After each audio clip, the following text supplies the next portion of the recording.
नमस्कार, मैं हूं आपके साथ अहद मदनी और आप देखना शुरू कर चुके हैं विक्रमशिला टीवी। मैं अभी मौजूद हूं पीरपैंती प्रखंड के पीरपैंती पंचायत में और हमारे साथ जनसुराज पार्टी के पंचायत अध्यक्ष पीरपैंती पंचायत के मोहम्मद राजिक जी हैं और इनसे खास बातचीत करेंगे। जनसुराज किस मुद्दे पर लोगों तक पहुंच रही है और किस मुद्दे पर वोट मांग रही है लोगों से, क्या वादा है, क्या खास बातें हैं जनसुराज में, उसको लेकर आज हम लोग बात करेंगे राजिक जी से। राजिक जी, सबसे पहली बात, 11 अप्रैल को बदलाव रैली किया गया था प्रशांत किशोर जी के द्वारा पटना के गांधी मैदान में। क्या कुछ उस रैली में हुआ, इसके बारे में बताइए पहले। सबसे पहले मैं आपके माध्यम से बताना चाहूँगा कि हम लोग जो 11 तारीख को रैली हुआ वहाँ पे बहुत सफलतापूर्वक रैली हुआ और काफ़ी लोग वहाँ पे जाम के कारण नहीं पहुँच पाए, लेकिन फिर भी हमारा रैली सफल रहा 11 तारीख को। विपक्ष का आरोप है कि रैली विफल पाया गया, कुर्सियां खाली थी, बहुत सारे दावे कर रहे हैं। प्रशांत किशोर खत्म हो चुका है, जनसुराज पार्टी खत्म हो चुका, कहीं कुछ नहीं है, नहीं जीत, एक भी सीट नहीं ला पा रही।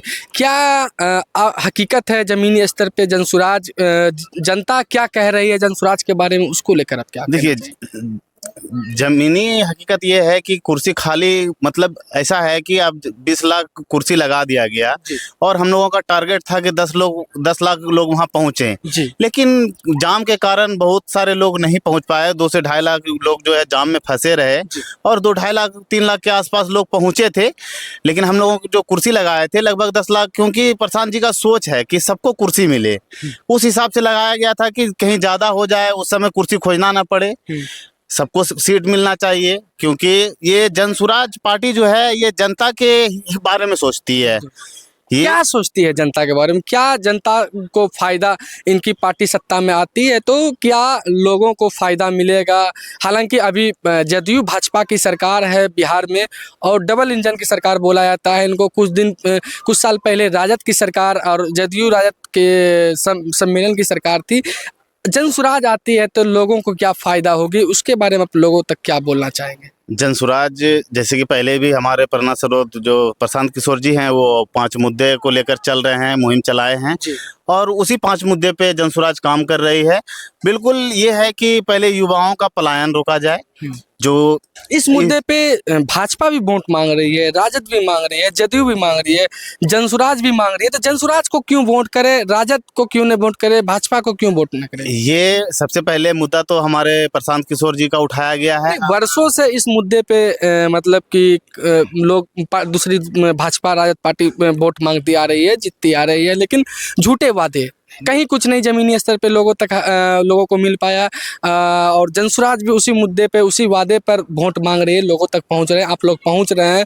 क्या लगता है, क्या रुझान आ रहा है जनता से जनसुराज के बारे में?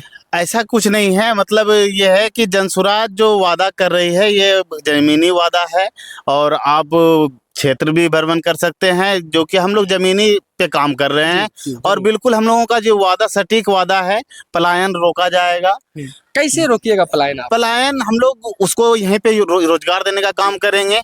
अब सबको शिक्षित करना है, सबसे पहली बात है सबको शिक्षित के लिए हम लोग यहाँ पे अच्छा स्कूल का प्रयास करेंगे कि वो हमारे सरकार आती है तो सबसे पहले जहाँ ग्रामीण क्षेत्र है, जहाँ स्कूल नहीं है, वहाँ स्कूल की व्यवस्था हो और स्कूल के साथ साथ वहाँ के टीचर को भी बहाल किया जाएगा। और क्योंकि सबसे पहली बात है, स्कूल तो बहुत सारे हैं अभी भी, लेकिन वहाँ शिक्षक की कमी है और शिक्षक की कमी होने के कारण आज बच्चा जो है स्कूल के बाहर, जैसा कि आप देखे होंगे बहुत सारे स्कूल में कि बच्चा रोड के बाहर खेलता है और कुछ टीचर रहते हैं वो कुर्सी लगा के तोड़ते हैं। ये नीतीश बाबू की सरकार है, इसलिए जनसुराज जो भी वादा करेगी वो जमीनी वादा करेगी और उसी पे हम लोग काम कर रहे हैं।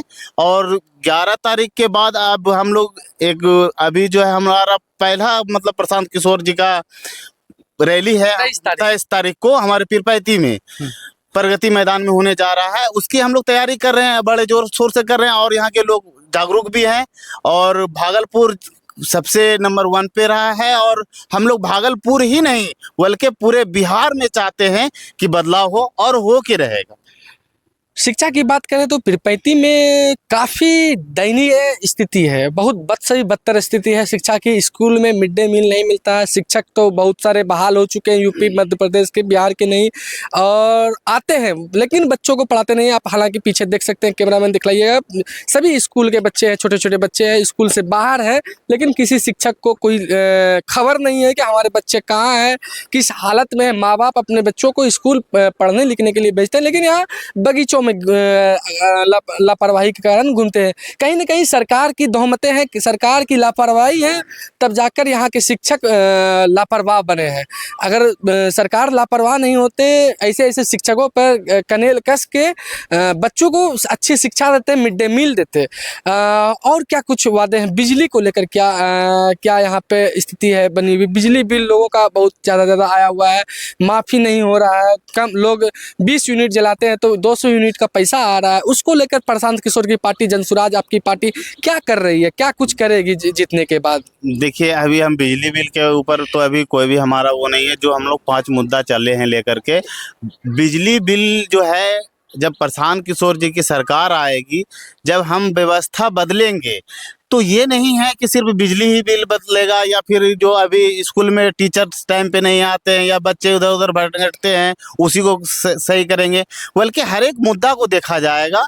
और ये हमारी झूठी वादा नहीं है, ये प्रशांत जी का झूठा वादा नहीं है। अगर झूठा वादा करना रहता तो वो बोल देते कि हम जो है बिहार में ये कर देंगे, वो कर देंगे, इंडस्ट्री लगा देंगे, हर चीज लगेगा। लेकिन हाँ, जितना वो बोल रहे हैं उसी हिसाब से लगेगा। और कुछ लोगों का कहना है कि इतना इतना युवाओं को रोजगार कैसे दे बिल्कुल सही सवाल है, रोजगार आप कैसे दीजिएगा? मैं इस पे स्पष्ट कर देना चाहता हूँ कि रोजगार, सबको सर्विस तो दे नहीं सकती सरकार। जितना बहाली होगा ज्यादा से ज्यादा बहाली करने का कोशिश करेंगे। जो युवा बेरोजगार रह जाएगा उनके लिए हम लोग कम ऋण पे हम लोग उनके लिए उपलब्ध कराएंगे, पैसा मुहैया कराएंगे, ताकि उससे वो व्यवसाय कर सके, अपने घर पे रह करके कोई दुकान खोल सके, उसे अपना जीवन यापन कर सके। क्योंकि अब एक फैमिली को छोड़ करके बाहर जाते हैं 10,000 कमाने के लिए। वही चीज हमारे प्रशांत किशोर जी का कहना है कि आप वो 10,000 रुपया आराम से कमा सकते हैं। डिजिटल माध्यम है, आपको हम यूट्यूबर के माध्यम से भी पैसा कमाने का जरिया बता सकते हैं कि आप 10,000 रुपया घर में रखें, अगर आप यूट्यूब पे अच्छी जानकारी रखते हैं, आप उसके जरिए भी पैसा कमा सकते हैं। क्योंकि डिजिटल जमाना हम लोग चाहते हैं कि मतलब कि बिहार को डिजिटल बनाया जाए, बिहार बदलने की बात की जा रही है। एक अहम सवाल दर्शकों के माध्यम से हम रखना चाहेंगे। आप मुस्लिम समाज से आते हैं और पीरपैंती पंचायत एक मुस्लिम बहुल क्षेत्र है, और हमेशा से सालों से आया हुआ है कि राजद यहाँ पे लीड करती है, राजद की पार्टी, राजद के प्रत्याशी यहाँ पे लीड करती है, बहुत ज़्यादा अधिक मात्रा में वोट लाते हैं। आप कैसे उसको डाइवर्ट करके जनसुराज में लाने को काम करेंगे? कैसे आप उनको बताएंगे जनसुराज के बारे में, क्या कुछ बातें रखेंगे उसको? जी, जैसे कि अभी से पहले ये हमारा जो मतलब आरजेडी और बीजेपी और अन्य दल जेडीयू जो भी है, ये अपना जो है वोट लेने के टाइम में ये यहाँ पे क्या कहता है, जातिवाद को लेकर के ये मुद्दा बना के रखे हुए हैं कि हम आएंगे तो आपको ये नहीं करने देंगे, आपके ऊपर कोई तरह का क्लेम नहीं आएगा, हम आपके जाति के लिए भला चाहते हैं, मुस्लिम हो या फिर अल्पसंख्यक हो, ये मतलब कि जो भी जाति है, जातिवाद को बोल करके। हम मुस्लिम वोट को लेकर बोल रहे हैं, दूसरे वोट को लेकर नहीं बोल रहे हैं। मुस्लिम वोट को आप डाइवर्ट कैसे कीजिएगा? मैं मुस्लिम वोट को इसलिए डाइवर्ट करूंगा कि प्रशांत जी का जो सोच है वो आज तक किसी नेता ने वैसा नहीं किया है। जो कि मतलब जितना अधिकार है मुस्लिम का, वो पूरा अधिकार दे रहे हैं, सीट के माध्यम से भी दे रहे हैं। जो जिस लायक है उस लायक उसको पोस्ट दिया जा रहा है। और मतलब कि व्यवस्था के लिए, अल्पसंख्यक के लिए जो अभी आवाज उठाए हैं हमारे प्रशांत किशोर, वो अभी तक किसी ने नेता नहीं उठाया था। बहुत बड़ी बात है यहाँ पे, इन्होंने अपनी बातों को जनसुराज की तरफ से रखा। हमारे साथ पीरपैंती पंचायत के पंचायत अध्यक्ष मोहम्मद राजिक जी हैं। इनकी बातों को सुनकर आपको कैसा लगा, आप कमेंट बॉक्स में जरूर रखिएगा। तब के लिए इजाज़त दीजिए, धन्यवाद।